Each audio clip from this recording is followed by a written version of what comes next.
Hilchos Shvisas Yom Tov Perek Beis, Perek Sheni. The laws of resting on holidays, chapter 2. Today the Rambam picks up the discussion that he started yesterday about Muktzeh. Muktzeh means that if you want to use something for food or for human use in your house on holiday, it has to be mukhan. In your mind, you had to have wanted to use it, or it had to be available for use on the holiday. But if it was muktzeh, if it was set aside, if the circumstances that the object was in, looking at it, you would say, you know what, he's not planning to use it the next day, then it's called muktzeh, and you cannot use it on Yom Tov. That's one topic we learned yesterday. A second topic we learned yesterday is called nolad. If something new comes into being that wasn't around before Yom Tov, so you can't use it. So yesterday we talked about if a chicken laid an egg. The egg wasn't around before. The egg is here now. It's nolad. It was born. So there's different laws when you can use it, when you can't. So today we continue the discussion. Halacha Aleph. Efroyach shenoilad b'Yom Tov. If a chick hatched on holiday. Yesterday we talked about if the egg was laid from the chicken. Now the bird is coming out of the egg. Asur. That's forbidden. And the Rambam says, why is it forbidden to use this chick on Yom Tov? Mipnei shehu muktzeh. Because it's considered to be set aside. It's interesting. He doesn't call it noilad. He doesn't call it born. Because it was already there yesterday inside the shell. But if you would have asked the guy, the egg in the shell, you're planning to use it tomorrow? No, it's sitting in the shell. Now that it's born, it wasn't prepared. It wasn't ready to go before Yom Tov. Therefore, you cannot use it on the holiday. The egel shenoilad b'Yom Tov, if a calf was born on Yom Tov, on holiday, im hoisa imo yemedes la'achila, if its mom, the mother cow, was in your plans to be eating it, right? Some cows you would use for farm work, for plowing, for threshing, but this cow you wanted to use for eating. So now that the new calf was born, mutar, the new calf is permitted. Because it's considered to be prepared based on its mother. If you would have slaughtered the mother today on holiday. The animal in its stomach would have been allowed to be eaten on holiday, even though it wasn't born. So therefore, now that it was born, it's still considered to be prepared, and you can eat it on the holiday. Halacha beis. Animals who used to live in the city, but they would go out all day, way outside the city borders, and that's where they would eat grass and pasture. But then they come back to go to sleep inside the city borders. They're considered to be prepared, not muktzeh. You can take some of those animals and slaughter them on the holiday. Yeah, we learned yesterday. Yeah, because if it's for food, anything that's for food is allowed on holiday. No, not on Shabbat. But if you have animals that they pasture and they sleep outside the city borders, if they come inside the borders on holiday, you cannot slaughter them. Because they're considered to be set aside. The minds of the people of the city were never focused on them. Animals that stay outside the city's borders, you weren't planning for them to come inside and enjoy them. So if they do, you can't use them. Halacha Gimel. An animal that's kodashim. Kodashim means it was sanctified. You're planning to bring it as a sacrifice, as a korban. A korban has to be complete without any blemish, no mumin. If it got a blemish on the holiday, since you were not planning to use it before the holiday, because you thought it's going to stay perfect and you're bringing it to the Bet HaMikdash, so you cannot slaughter it on holiday. Therefore, it's actually also forbidden to check blemishes of sacrifices. If you weren't sure if your animal got a boo-boo, and you weren't sure, is this a disqualifying blemish, not a disqualifying blemish, you bring it to the rabbi. The rabbi would check the animal, and he would say, kosher, not kosher. You can't even bring your animal to the rabbi on holiday. Because maybe the wise sage is going to say it's permitted. It has a good blemish. You can now eat it as a regular person. And then the person's going to come and slaughter it that day. And that's going to be a problem because you can't slaughter an animal that got a mum on the holiday. But what you could do is you can bring an animal to check before the holiday. And the next day the rabbi will say, permitted, not permitted, that's okay. Because the mum, the blemish already came before the holiday, that's okay. Halacha dalet. B'choir shenoilad umumay imay. A firstborn animal, if it was born with a mum.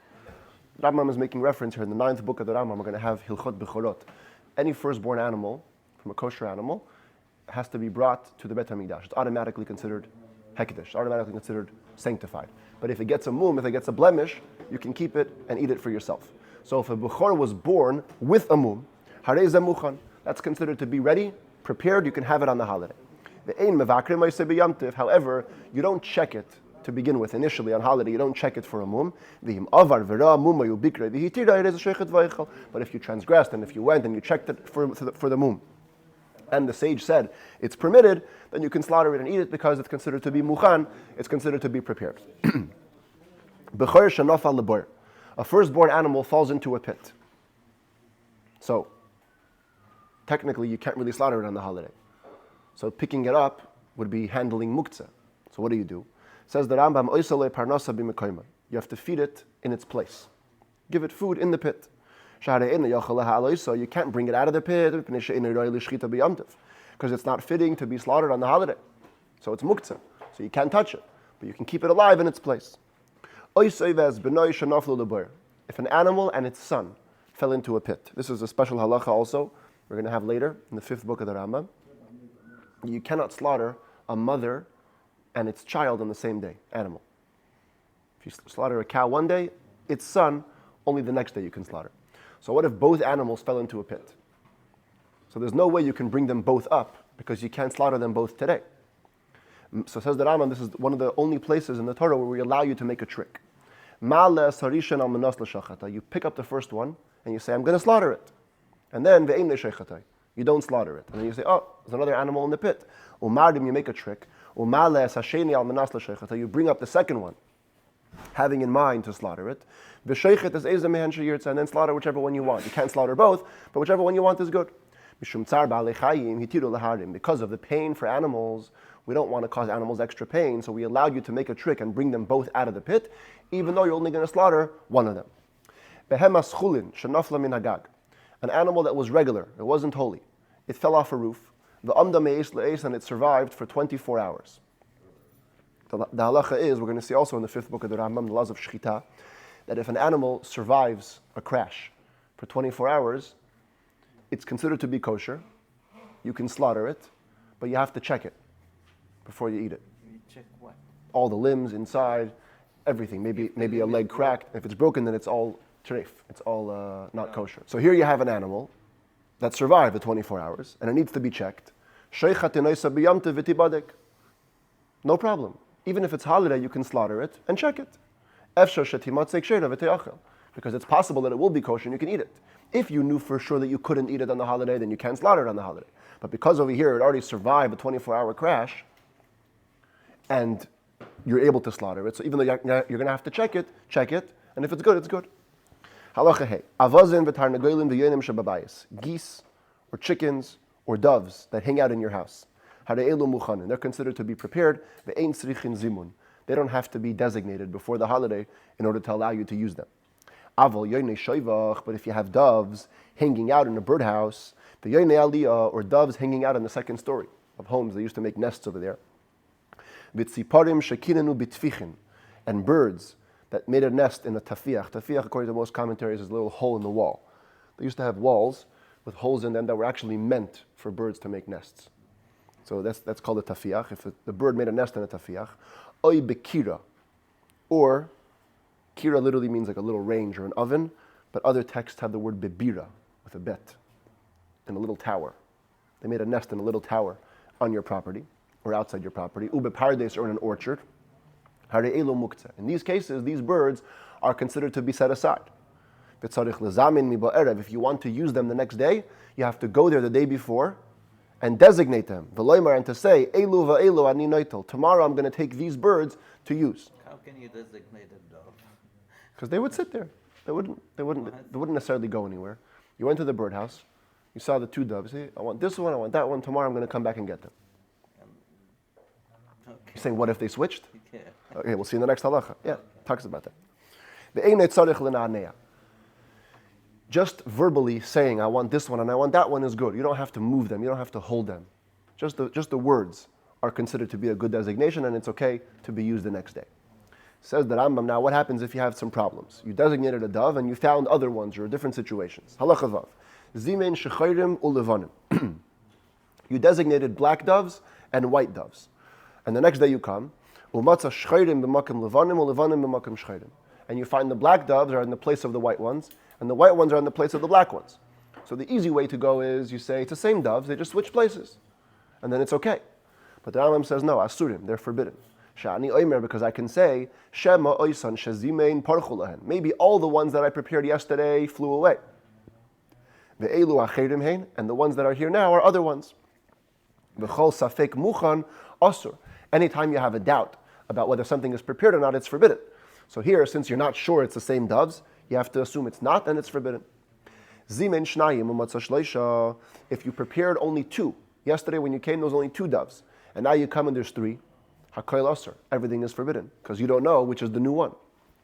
Shloisha or matzah shnayim, but if you prepared three doves yesterday, and now you come and there's two, mutarin, now it's permitted, because you just say that one of them flew away, and the other two are already not muktzeh. Zimen b'soichakein u'matzah lifnei. If you designated them when they were inside the nest or that birdhouse, and you found them outside. You see on the picture on the right, some of the chambers, the birds would go inside, and other ones they would stand outside. So on Yom Tov, on the day before Yom Tov, you go and you check inside the hole, and you say, oh, I want that bird. The next day you come, and he's standing on the little ledge in front of the nest. It says the Rambam, Im ein sham bakein, Elohein, if these are the only doves in the nest, ve'einon yechelon nifrayach, and they're not old enough to be able to fly, all they can do is jump around, they can't fly yet. So then, afal pi sheyesham kein acher bekeren zavis, even though there's another nest around the corner within 50 amot, that's about 75 feet, these birds are permitted, because a bird that cannot fly and just walks, it will only walk if it can see its nest. Typically, we say that a bird will go a maximum of 50 amot, about 75 feet from its nest away to another nest. But that's only if it can see its original nest. But over here, let's say you have a nest around the corner. So here's the birdies over here. They're the ones that can't fly. They can only jump. So even if this nest is very close, but because it's around the corner, and if they go, they won't be able to see their original nest. So we say they don't go. They won't go. They didn't come from that nest. And they're the original ones that are here, and they're okay. But of course, if any of these conditions aren't met, if they're able to fly, then they'll fly away. And so it could be that it's different birds and you can't use them. Only in this case where you know that this is the only birds and they can't fly, then it's okay. Halacha zayin. Dogim. Shebebevarin gedolim. If you have fish in a big pond, v'chein chaya v'oif shebebevarin gedolim, or beasts or birds in a big cage, kol shehu mechusar tzida. If it's so big that if you want to catch the fish or the beast or the bird, you'll have to actually trap it. Ad sha'imrim have mitzuda o nitzudenu. You say, bring a net or bring a trap and I'll trap it. Harei Muktzeh. So even though it's in a small little pond or a small little cage, but because you have to still go and trap it, it's not considered to be trapped. It's considered to be Muktzeh. You can't touch it. And you cannot trap them on Yom Tov. If you did trap them, you can't eat them. But let's say the pond was very small or the cage was very small. You just walk over to the fish and you grab it. It doesn't need another trap. That's considered to be prepared, ready to go on holiday. And you can trap it on holiday and you can eat it. Similarly, a beast that set up its living place in an orchard near the city. Its offspring, its babies, when they're small. If they don't require to be trapped, you just pick them up and grab them. They don't have to be designated verbally because your mind is on them. They're automatically considered prepared, ready to go, and you can use them on the holiday. Traps that were set up for beasts, for fish, for birds.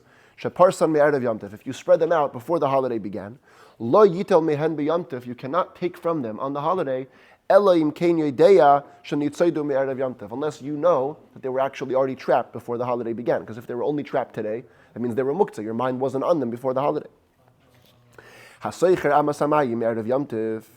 If somebody has, used to be very common in the olden days, a little channel of water going through your backyard.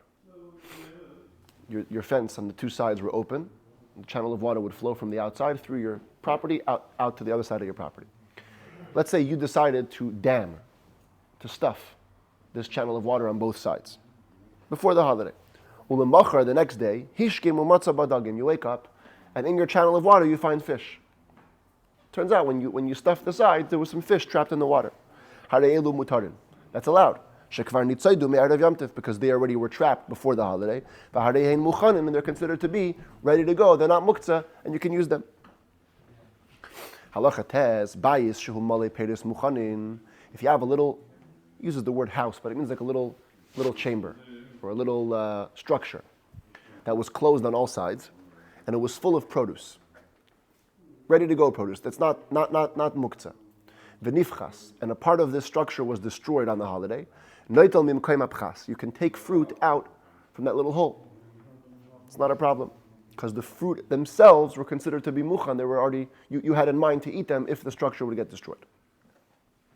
Ha'oimed al hamuktzeh me'erev Yom Tov b'shana hashviyas. If a person stands near a place that was called Muktzeh, was a place where they would dry out figs and grapes to turn them into dried figs and raisins. So if you're standing there over this area, and it was the Shnat HaShmitah, it was the year of the sabbatical, when there's anyways no obligation to tithe produce, to give trumot and masrot, shekol ha'peres hefker, all produce is considered to be ownerless. So if you want to take those fruits the next day, tzarich sheyirshaim v'yomer, you have to mark them actively, make a mark, and say, mikan va'ad kan ani noitel, from here till here I'm taking tomorrow. V'im lo yirasham lo yitel, if you didn't mark them, you can't take them, because it's considered to be muktzeh. Halacha yud, kusi, or some have the word goy, shehevi trula li Yisrael b'Yom Tov. If a goy, a non-Jew, brings a gift to a Jew on the holiday, a gift of food, im yesh me'oiseh hamin b'mechubar lakarka, if it's the time of year when whatever he brought is still attached to the ground. The Gemara says grapes or figs in the month of Tishrei, which we're in right now, those were still attached to the ground at those times. People were still picking their figs and their grapes. So let's say the guy brought you today is the middle of Tishrei, or today's not a holiday, on Sukkot, let's say. In a couple of weeks, he brings you on the holiday a gift of grapes or figs. So since there's from the same type still attached to the ground, you have to worry, maybe he picked it today. Same thing, or he brings you a beast or a bird or a fish that he could have trapped the same day. You cannot eat them till the evening. You have to also wait the time it would take to trap them or to pick them and to bring them to you. Even a myrtle branch or something like that, you cannot smell it in the evening until you wait the time it takes to pick it and bring it to your house. But if the type of food that the guy brought you is no longer attached to the ground, everybody already finished picking them, and so he didn't pick them today. Or the form of the food, you can tell that it was picked yesterday or trapped yesterday. So then, if he brought this gift from within the city limits, it's allowed. Only if you brought it from the outside of the city limits, it's forbidden. But you should know that if somebody brings something for one Jew from outside of the tchum, another Jew can eat it. So if a guy would bring me a present, so I can't have it because it's outside the tchum, but you can have it. So that's one way to get around that and have somebody else benefit from the gift. Yud Aleph. Eitzim shenashru min hadekel b'Yom Tov. If branches fell down from a palm tree on the holiday, asur lahasikon, you cannot use them for firewood because they were newly born. They just came into being. They just came accessible and usable. Don't ask me how this happens, but if the branches fall off the tree right into your oven was under the tree, the branches fall off, boom, now you have wood in your oven. Just add some more good wood, prepared wood, and light them all on fire. If you have a pile of straw or a storehouse of wood, you cannot begin to use them on the holiday unless you verbally prepared them the day before, because they're muktzeh. But if the straw got mixed up with a bunch of thorns, now the only way you can use it is for fire. You can't feed it to your animal. It's going to eat thorns, it's going to get hurt. That's considered to be prepared, ready to go, and you can use it on the holiday. Halacha Yud Beis ein mevakin eitzim misvar shel kodesh. You cannot chop wood out of a svar, is like a pile, kind of like this. Before they would do construction, they would get beams together and they would pile them all up so they shouldn't get crooked. This is called something like this, a svar shel korot. So you cannot chop wood off of that pile, because they're set aside. You didn't plan to use them, you're using them for construction later. Same thing if you have a beam that broke on the holiday. You can't go take wood from it because it was just born, it just became accessible. Same thing if you have, let's say, a wooden vessel, a wooden container that broke on the holiday, you cannot use them for firewood because they're just born.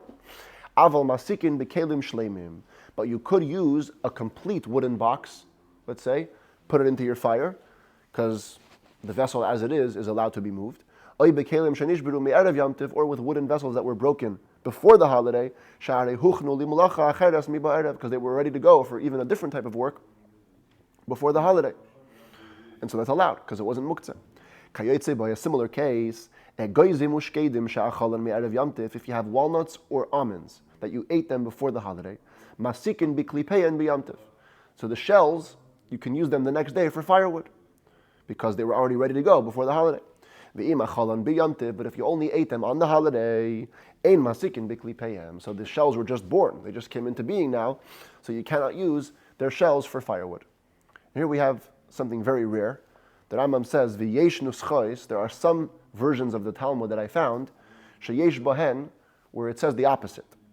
If you ate the walnuts and the almonds yesterday, ein masikin bikli peyan. You cannot use the shells.